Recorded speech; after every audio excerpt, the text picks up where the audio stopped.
తిరుమల తిరుపతి దేవస్థానం చైర్మన్గా స్థానికుడైనటువంటి కరుణాకర్ రెడ్డి రావడం వల్ల అక్కడ ఉన్నటువంటి సిబ్బంది కష్టాలు తెలుసు.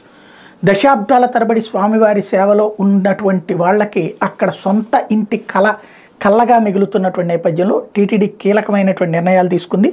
తాజా పాలక మండలి సమావేశంలో టీటీడీ ఉద్యోగులకి ఈ నెల 28న 3,518 మందికి ఇంటి పట్టాలు ఇవ్వాలని నిర్ణయించారు.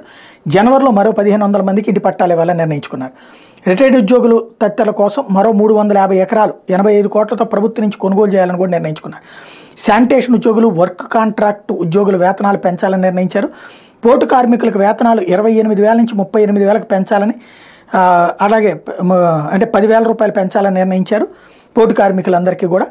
అదే సమయంలో వాహనం బేరర్లు, ఉగ్రాణం కార్మికులు స్కిల్ లేబర్గా గుర్తించి తగిన విధంగా వేతనాలు పెంచాలని నిర్ణయించారు. ఫిబ్రవరిలో 2 రోజుల పాటు దేశవ్యాప్తంగా పీఠాధిపతులను ఆహ్వానించి సదస్సు నిర్వహించాలని నిర్ణయించారు. కళ్యాణకట్టలో పీస్ రేట్ బార్బర్ల వేతనాలు కనీసం 20,000 ఇవ్వాలని నిర్ణయించారు. తిరుపతిలో పాత సత్రాలు తొలగించి కొత్త అతిథి గృహాల నిర్మాణం టెండర్లకు కూడా ఆమోదం ఇచ్చారు. తిరుపతి పారిశుధ్యం పనులు కోర్టు తుది తీర్పుకు లోబడి ఆమోదించాలని నిర్ణయించారు. జార్ఖండ్ రాష్ట్రంలో ఆ ప్రభుత్వం టీటీడీకి ఇచ్చిన 100 ఎకరాల్లో వెంకటేశ్వర స్వామి ఆలయం నిర్మించాలని నిర్ణయించారు. చంద్రగిరిలో మూలస్థానం ఎల్లమ్మ ఆలయానికి అభివృద్ధి పనుల కోసం 2 కోట్లు కేటాయించారు.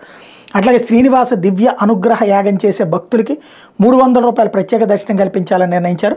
శ్రీవారి ఆలయ పెద్దజీయర్, చిన్నజీయర్ మఠాలకి ప్రతి ఏటా ఇచ్చేటువంటి ప్యాకేజీకి మరో 1 కోటి రూపాయలు పెంచారు. అది రాజశేఖర రెడ్డి హయాంలో ఫస్ట్ బిగిన్ చేశారు. ఇప్పుడు దాని పెద్దజీయర్ మఠానికి 2 కోట్ల నుండి 2,60,00,000, చిన్నజీయర్ మఠానికి 1,70,00,000 నుండి 2,10,00,000 రూపాయలకి పెంచారు.